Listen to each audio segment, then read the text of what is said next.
Hi there. So the paper we're looking at today can take the code on the left, which is written in Python, and can output the code on the right, which is written in C++. Now the point here is that the code on the right does the same thing as the code on the left, so it is implementing the same function. The surprising thing here is that this model that takes the Python as an input has never been explicitly trained to output C++. So this is an unsupervised translation model.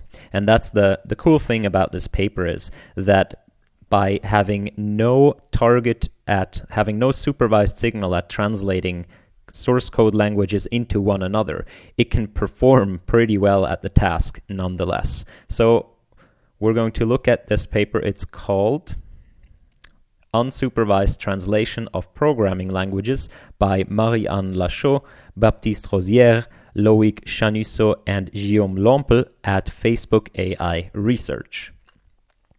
As always, if you like content like this, consider sharing it out and leaving a like, and also leaving a comment if you have something to say about it. They say a transcompiler, also known as a source-to-source translator, is a system that converts source code from a high-level programming language, such as C++ or Python, to another. They say transcompilers are primarily used for interoperability and to port code bases written in an obsolete or deprecated language, such as COBOL or Python 2, to a modern one. So for Python 2, you might know this tool that's called 2-to-3. So 2-to-3 is a tool that ships with the Python 3 standard library, I believe, that allows you to take Python 2 code and produce Python 3 code. And that is to kind of push people to convert their old code bases of Python 2 to the modern Python 3.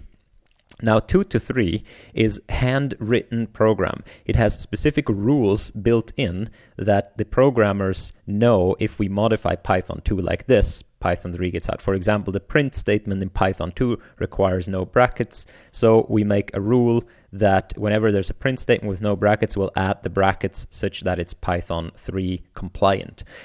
Most of this code will transform the source code first into an abstract syntax tree, modify that, apply specific rules to that, and then output the language from the abstract syntax tree.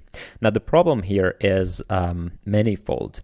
First of all, there can only be so much translation as there are rules. So every one of these rules has to be coded as a modification to the abstract syntax tree, and every one of these rules is handcrafted and therefore needs sort of human ingenuity. Humans need to go and write these rules of how to transform one language into another. And oftentimes, this doesn't, even though you can write these rules, oftentimes whatever comes out is sort of a bit of a cryptic source code, because you kind of have to make sure that your rules cover all the possible things, and the source code that comes out is oftentimes very cryptic and a bit hard to understand because it's been sort of expanded and formalized to make sure that it still does the same thing as the original source code. Now, for Python 2 to Python 3, this is still easy, right? These languages are extremely similar because it's not that big of a step to Python 3, except if you use very low-level language constructs or language features which have been obsoleted with Python 3.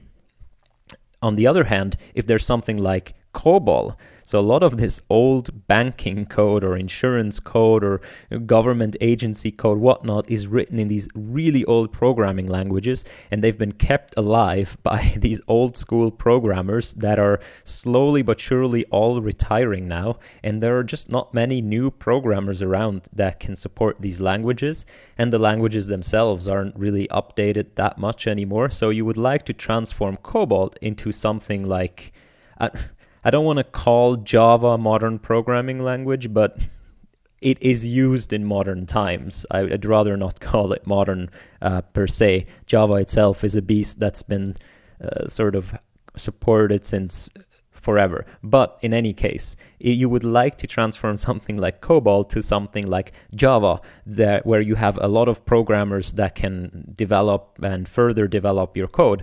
This is much harder. COBOL and Java are much more away from each other than are Python 2 and Python 3.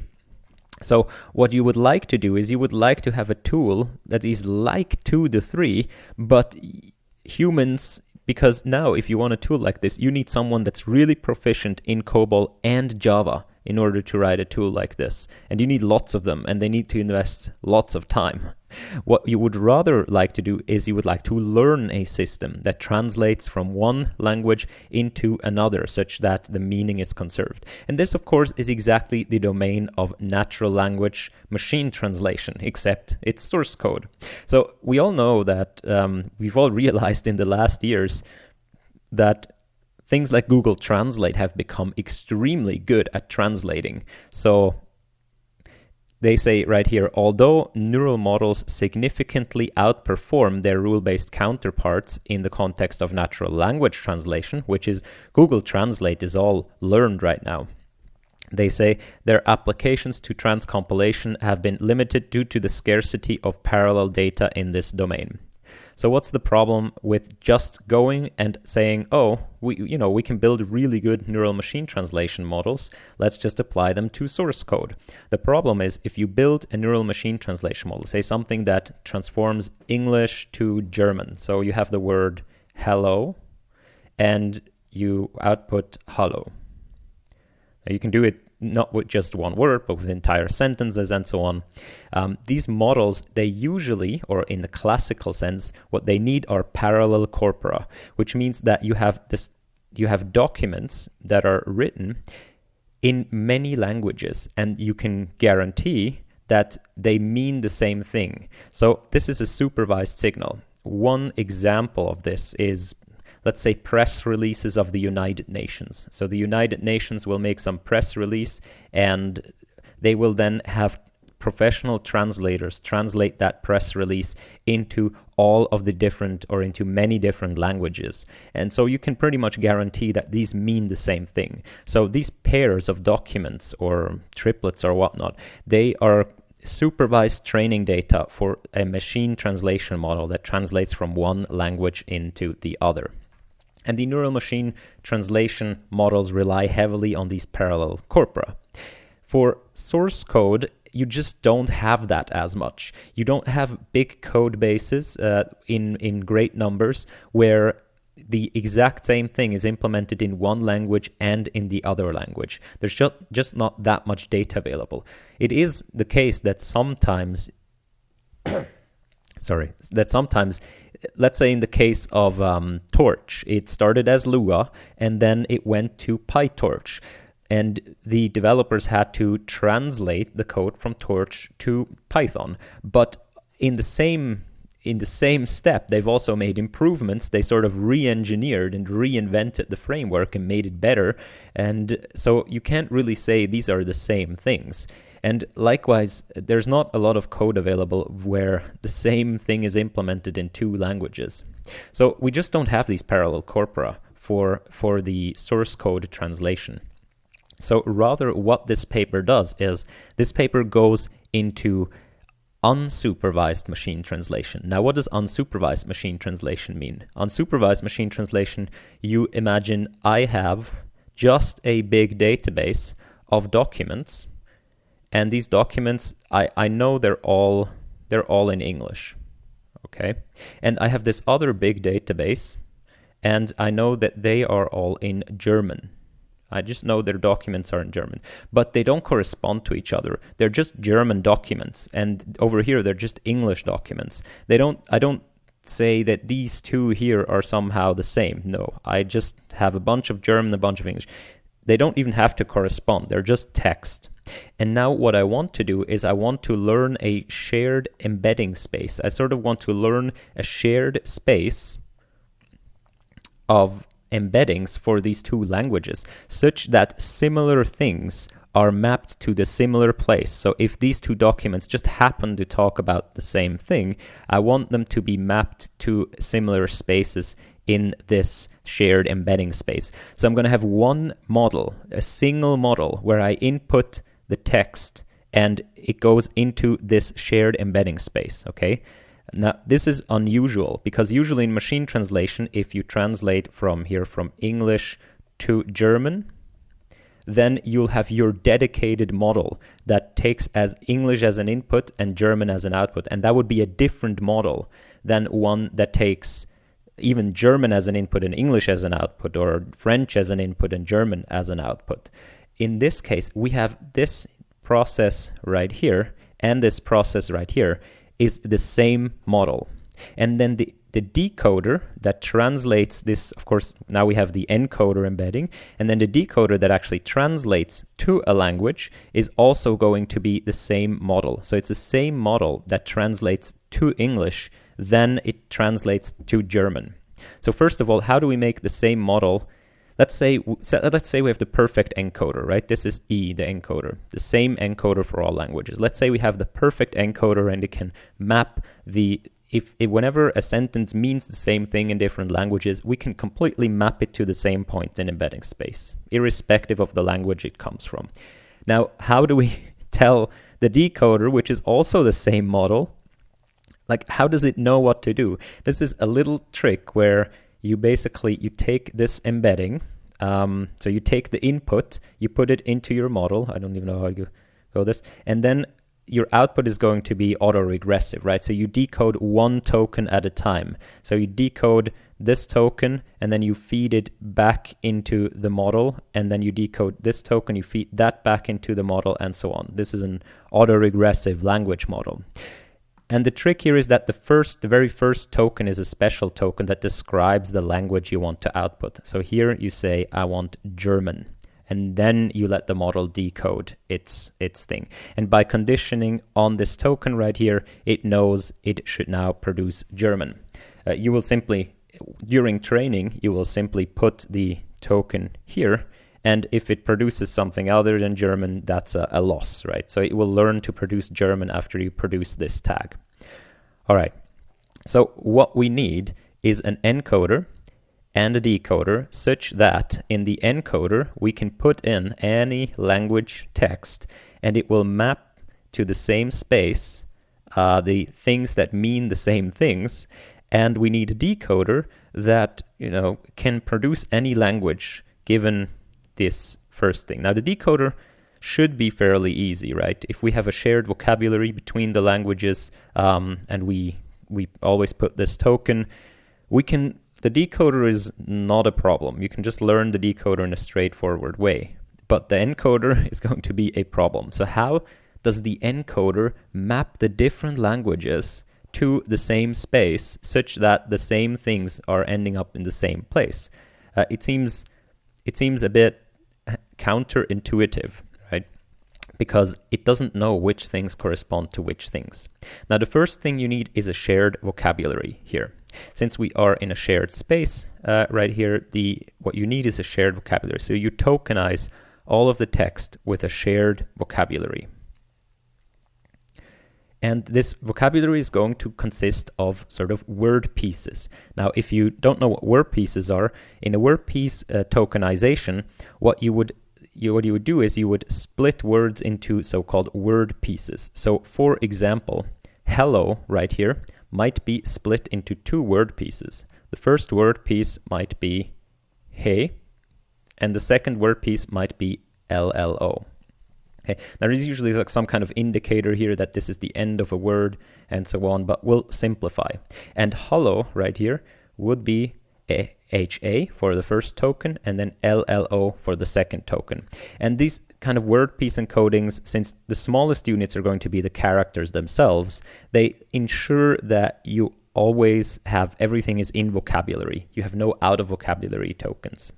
But here you can already see that if we tokenize the languages like this, and then we use the same encoder, so the same encoder will pop them into this shared space, that means that to the model, this and this looks like the same thing. It is the same thing, right? It's the same input token in different languages.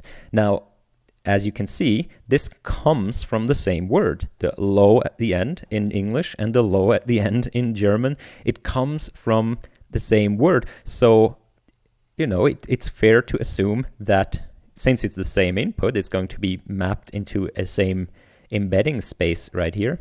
Or since these things are usually context dependent, we can say in a similar embedding space or a close embedding space. But certainly the initial vectors are the same. That is already half the task, right? So by tokenizing in this way, we have already mapped part of our languages, even though they're just different languages, we have mapped the same word to the same space. And this relies on the fact that in this case, for example, English and German, and for example, French, they have significant overlap in their words as such. So the word hello and the word hollow, they are almost the same word as letters, as word pieces. And these shared embedding techniques abuse sort of the fact that these languages are close. They'll say, there will be some word pieces that are going to be the same in these languages, and naturally, because they're the same, they'll end up in the same place in embedding space. And because that now you have so what these embedding techniques do is they simply figure out the statistical relations between the word pieces. So if two things appear together often in the same context, they'll be mapped into the same space as well. So it would realize there is a lot of times where ha and he appear in front of this lo thing. So I should probably map the ha and the he to the same location in embedding space. So the same relation to the lo. So they would end up at the same place. So now you see, even though these word pieces are different, like they get different IDs, they'll be mapped to the same place in embedding space because their relation to the lo is the same, and the lo themselves are being mapped to the same place because they are actually the same. So you can see that this partial overlap between word pieces in the different languages combined with the shared embedding pre-training results in these token across the languages, results in an alignment of the embeddings. So naturally, the things that mean the same things are going to be in the same places in embedding space, either because they are the same or because their statistical relation to the things that are the same is the same. It is sort of like these ha and the he are like synonyms in this shared language. So if you jumble all the English and German text together, the model thinks ha and he are synonyms and therefore maps it to the same space. This happens exactly the same if you only have one language to true synonyms. So this would exactly be the same thing in this case. All right, so now we have different languages. We have a single encoder where we can input any of those languages, mapping it to the shared space. The decoder can be trained by simply giving it this indicator token right here to decode the appropriate language. So now the question is, how exactly do we train this such that this happens? Now, there's one caveat. In programming languages, of course, we still have to check whether that's the same or not. And we know that in programming languages, a lot of programming languages, for example, the word if is the same, right? So if you tokenize Java or Python or C++, the word if is the same. And likewise, there is a lot of overlap between the different programming languages. And that exactly is this correspondence to here. These models use the parts that are overlapping, either tokens themselves, or this can also be grammatical constructs and so on. They can also be overlapping and therefore mapped to the same space. So if a construct is used in the same way, this can be in higher layers, this can induce the same effect. And they'll use that to map the result will be that the similar things in these languages will be mapped to the similar spaces in embedding space. Now this makes this example a bit weaker because that means this method would work exceptionally well for something like Python 2 to Python 3 because they of course have like a lot of overlap of syntax and keywords and constructs, whereas something like COBOL to Java, it's more, let's say, doubtable that they will work so well. In this paper here, they've chosen C++, Python, and Java, which do have significant overlap, but especially something like Python to Java, of course, there is a lot of a difference, or Python to C++ as well. Python is not typed, and so you can see a bit of the difficulty is already in the paper here, but you have to be aware that this works less and less the less this shared overlap is given. All right, so how do you train these models? And remember, we don't have parallel corpora. We are simply reliant on having databases from having big repositories of Python code, C++ code, and Java code. And they don't correspond to each other. So the first thing you do, and as I understand it, you can do these things in parallel, but there are 3 different objectives that achieve 3 different things in these models. The first objective is the cross-lingual masked language pre-training. Now the models here are going to be transformer models with encoders and decoders, and that's comes from the Attention is All You Need papers and various other papers like this. I've done videos on those if you want to see that. This masked language model pre-training, however, is from the BERT paper. So BERT, if you don't know what that is, I've also done a video on that. This simply trains the encoder. So this is to train the encoder.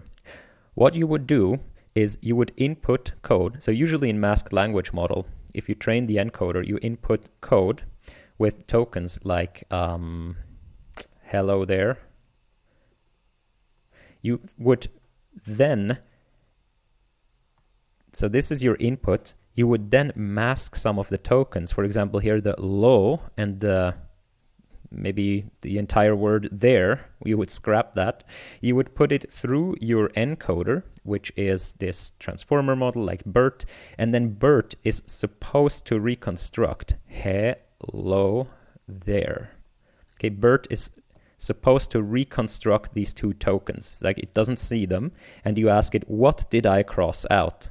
And it needs to reconstruct that. So you train the model to reconstruct these masked tokens. And the research on BERT and other things has shown that if you train with this objective, the encoder sort of learns about the structure of code. It learns which tokens and which constructs often appear together, and therefore it learns something about the structure of the input. And that means it can create whatever is up here is a good and meaningful embedding for these things that tells you something about the statistical coexistence of tokens. And of course, since we're doing this with all the languages, so the Python goes in here, C++ goes in here, without telling the model what it is, you just throw it in there, right? Java goes in there by tokenizing it, and you see an example right here. So if this right here is C++, but in Python this would also be if, and since it needs to learn a single encoder for all of these languages, and since the tokens overlap partially, it is going to result in exactly what we want, namely a shared embedding space where even though the input comes from different languages, it is mapped, similar things are mapped to similar places in the embedding space. All right, so the masked language model pre-training very quickly is you take a piece of code, like here on the left, you mask out some of the tokens, here you can see them in this mask, and you simply ask the model, the encoder, to reconstruct those things, okay? So this is just for the encoder, as far as I understand it. The encoder doesn't see the thing back here. It simply sees this, and you tell it, please reconstruct, please tell me which words or which tokens I clipped out here. And it's supposed to tell you, okay, the first one is if, the second one is int, and the third one is the I. Now, if you consider what the encoder has to do here, so if you were to see this, then that pretty clearly, you could guess that is an if. Of course, it's not 100%, but this is just pre-training, right? So you train it to output if here. Now here, you have to do a little bit more inference. Maybe you've seen this for construct a bunch of times, and you can see that this is compared here and this is added. So probably it's an integer, right? And then in the last thing, this is even more complicated. If you don't see that the I is here, you somehow have to guess that what it is. It's not clear, right? But you can guess that, okay, there's a local variable I right here, and probably it's going to be used somewhere in this block. Now, this here isn't I, and I don't see I anywhere else, so probably I goes in here, which makes sense because it's an integer and prime is an array, and integers index arrays and so on. Okay, so this is what the model does first. The second thing is we need to train the decoder somehow. How do we train the decoder? In a very similar way. We make the decoder do denoising autoencoding. Now before, we just had single tokens. We just asked the encoder to reconstruct tokens. So the encoder is this box right here. This colors. This box is the encoder, and the actual part that's going to predict these words is going to be one classification layer on top that is going to predict for each position the individual word. Now this is just for pre-training. After the pre-training, you scrap that and you attach it to a decoder. So you attach whatever you got out of the encoder to a decoder. And the decoder will output in an autoregressive way one token after another, right? It would output a token right here, and it feed that token back into the decoder, saying, okay, here's what I've produced. Now produce the next thing. It would produce the next token, and so on. So it would produce token after token the output. And now, as I said, I'm not exactly sure. I think they're doing all of these things at the same time. So this would still be here, but the information would just be routed in two different ways, or maybe they do it one after another. It doesn't really matter, but what matters is in this thing here, you now train the decoder. I mean, you train it jointly with the encoder, but you also involve the decoder. And you do this by doing something very similar. You corrupt a piece of code, and you get corrupted code. Now you can see part of this corruption is masking, like you did before, but also part of the corruption is like here, you scramble some of the tokens, right? It was this over here. You just jumble some of them around a bit. And then you also drop a token. As you can see, the one is dropped. And you simply, so you don't show this to the encoder or the decoder, you input this corrupted code into the encoder, and then you ask the decoder to give you back the original code without showing it the original code. So the task for the encoder decoder for the entire model here is, if you see this, here is corrupted code. I have corrupted it in various ways. Please tell me what I originally had. Now the masking, it does the same as before. It sort of infers it. This thing here, it says, well, probably this isn't really correct. You don't even tell it where the errors are, right? Before with the masking, you at least told it where the errors are. Now you don't even tell it where the errors are. So it needs to recognize this here is probably correct. This isn't. This, I'm going to rewrite this to that. Okay, and it does this one token at a time. So it first goes int, and it needs to output the correct thing. I hope the difference is clear to the masked language modeling, which involved the decoder. And here also is the first time where in the encoder you prepend this Java token.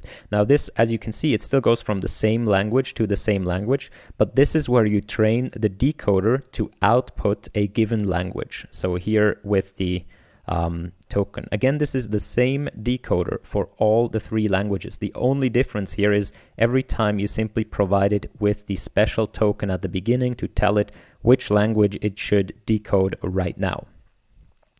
So this now we have an encoder that maps all the languages to a shared space, and we have a decoder that, conditioned on a token like this, can output valid code in that thing assuming this here was corrupted code. Now, since the encoder is shared, it should map the same kind of corrupted code of the different languages to the same place in the embedding space. And therefore, this would already be enough to have this model that we desire. We can input some code. It doesn't actually have to be corrupted, right? We can just input some code in one language and ask the decoder to output the other language. And this works, but it doesn't work super well. And here the authors go for another idea from the unsupervised machine translation literature, which is back translation. So back translation is a technique where you can tune an unsupervised machine translation model in a way that you would tune a supervised one, but of course you don't have supervised data. So what's the plan? You will produce the data yourself using your own model. So the plan is pretty simple, and it's actually contained in the back translation name. So if you have a piece of code, what you would do is you would first use your model to translate this to another language, any of your choice. Now you have no clue whether this thing here is correct or not. You have no clue, and you have no way of assessing it because you don't have ground truth. What you can do is use your model again, or actually use a second model that you train in parallel. I believe in this case they could use the same model, but that could be unstable and so on. But in any case, you can use your system again to translate it back to your original language. Your system can do that, right?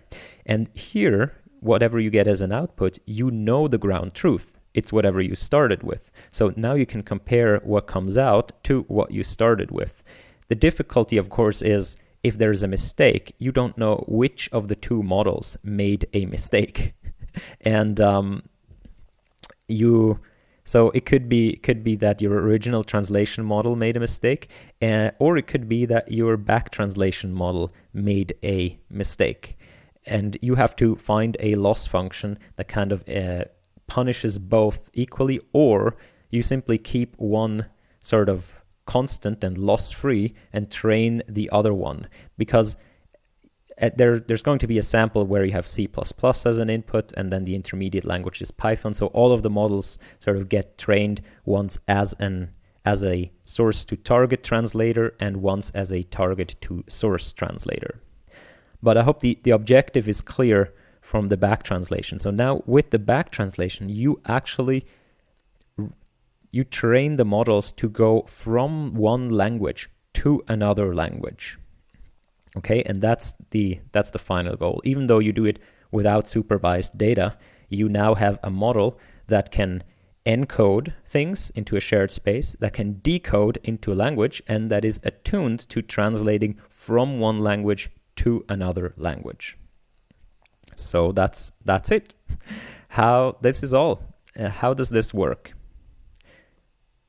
Now for evaluation, the question is, of course, how do you evaluate models like this? For evaluation, they go to this website called Geeks for Geeks, and this is an online platform, sorry about that, with computer science and programming articles. It gathers many coding problems and presents solutions in several programming languages.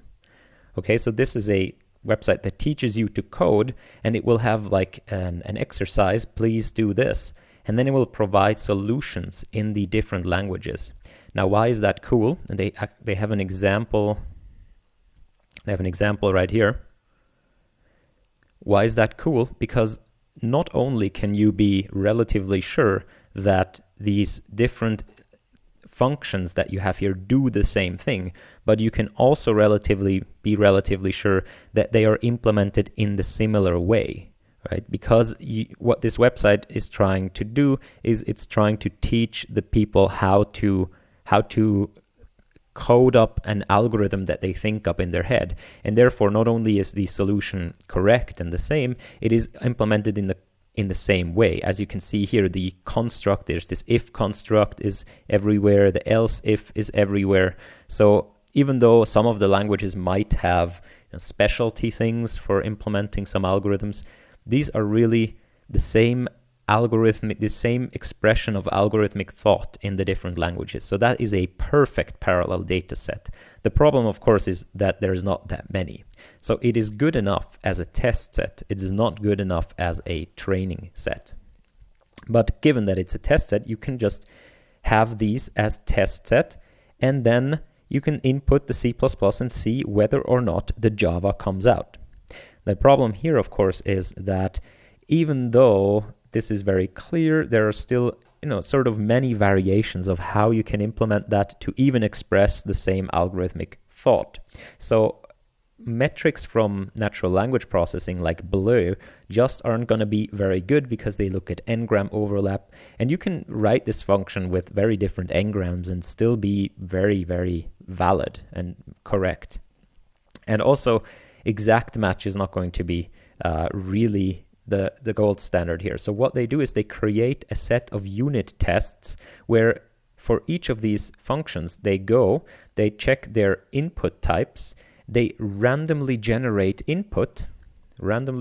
set of inputs, look whatever comes out, and if the same thing comes out in all of their test functions, they consider this a good unit test for that function. So whenever your model now produces, let's say you input Python, it produces a C++, you simply put these unit tests through the C++ function you produce, and if they produce the same output as the original Python function when on the same inputs, then you consider the unit test to succeed, and you consider the function to be correct. Now this isn't super duper gold standard, especially with random inputs, because usually what you want to do is test sort of corner cases, but it's better than anything else so far. Now, I've been a long disadvocate of unit tests, honestly, because I think whenever a human writes a unit test, then they're probably, since they have already implemented the function itself, they're probably going to make the same mistakes, or they're probably just going to replicate the code and thinking of the function in the unit test itself, and therefore it doesn't really get you anything. I guess in large organizations you write unit tests so that someone else doesn't screw up your code, but in this case it would actually be cool, because now as a human you could simply write a bunch of unit tests and then let your transcompiler do the heavy lifting, and you simply check whether or not the output is good. All right, so how does this do?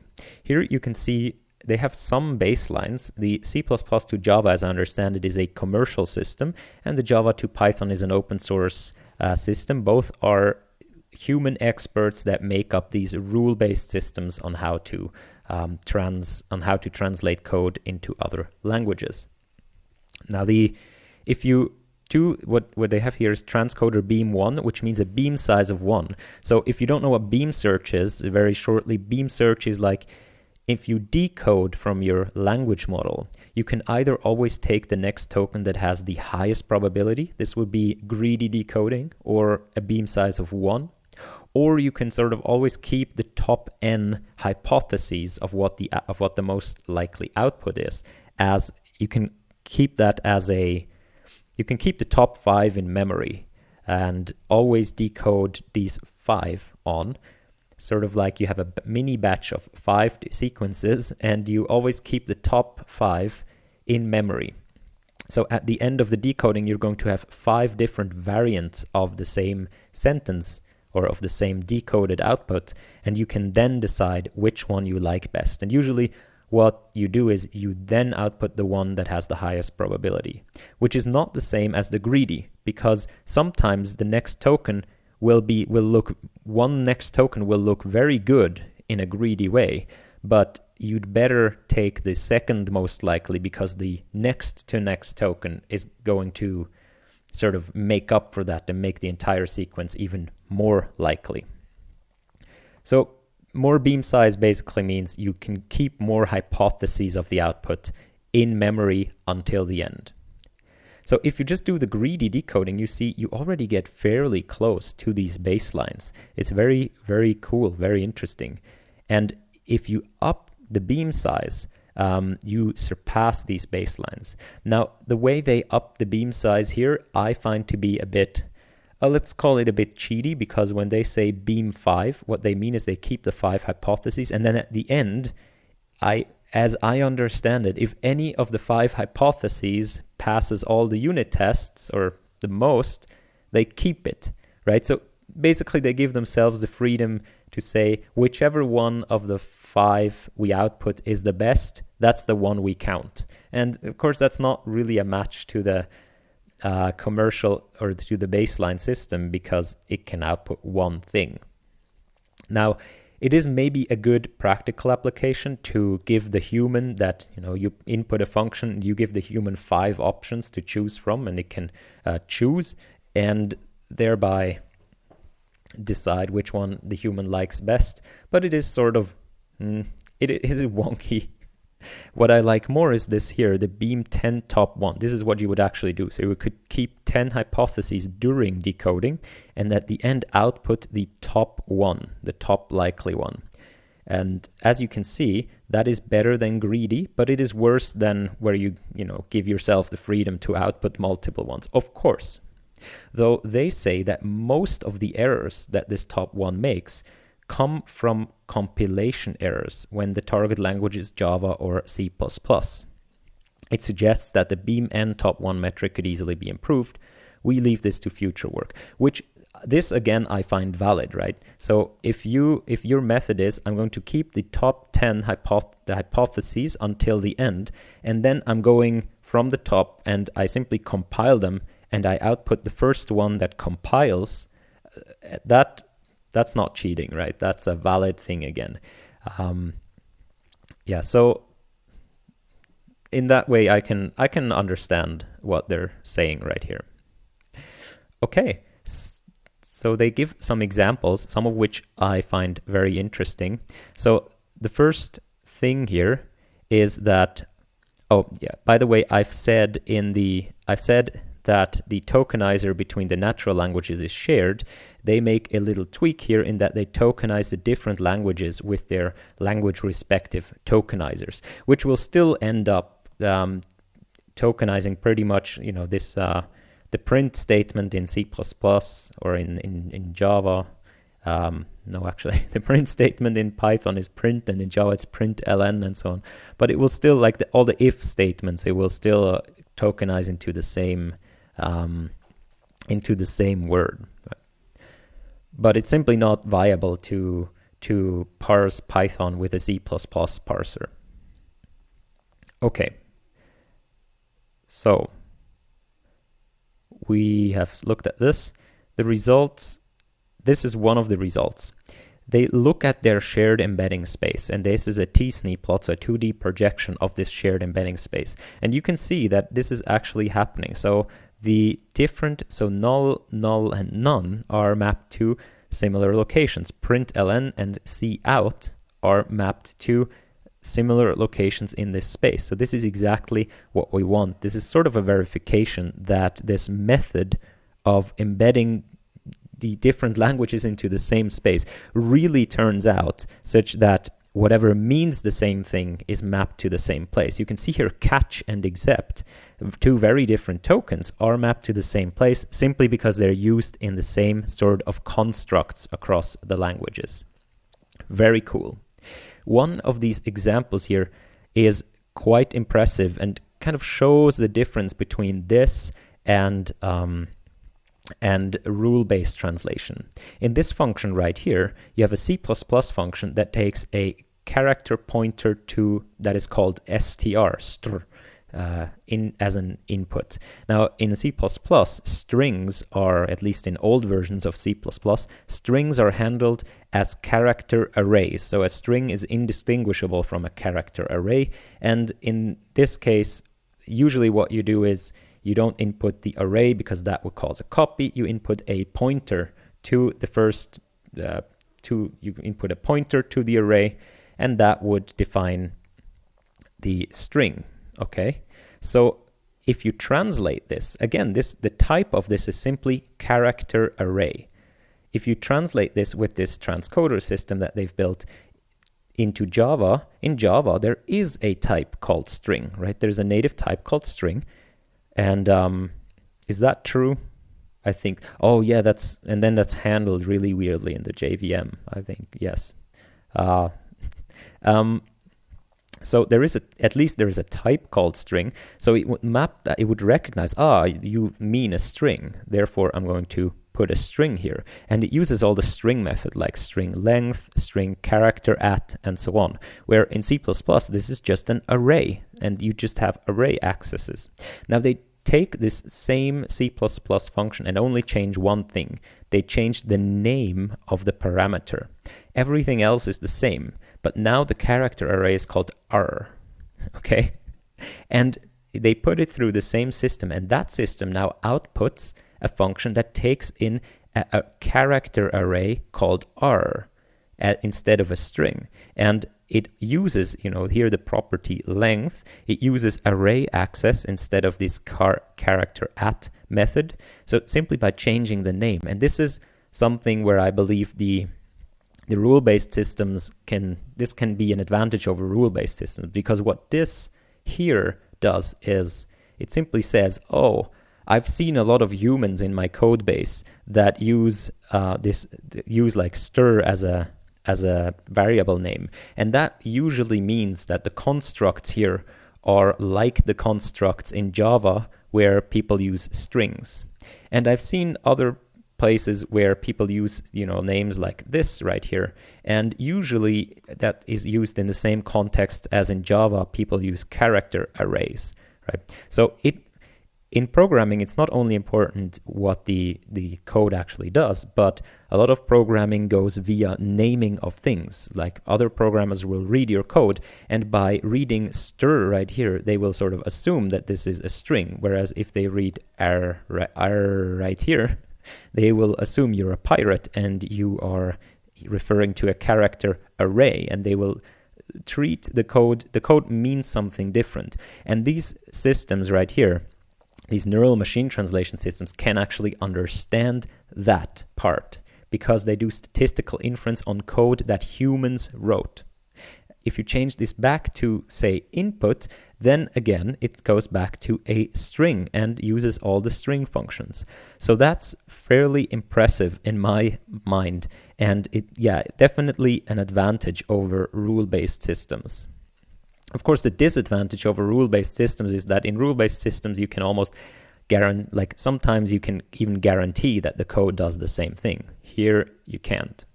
They give some examples of failed translations where, so now you run into this problem where the min function in Python is overloaded. It can either give you the minimum of a sequence, or it can give you the minimum of two things.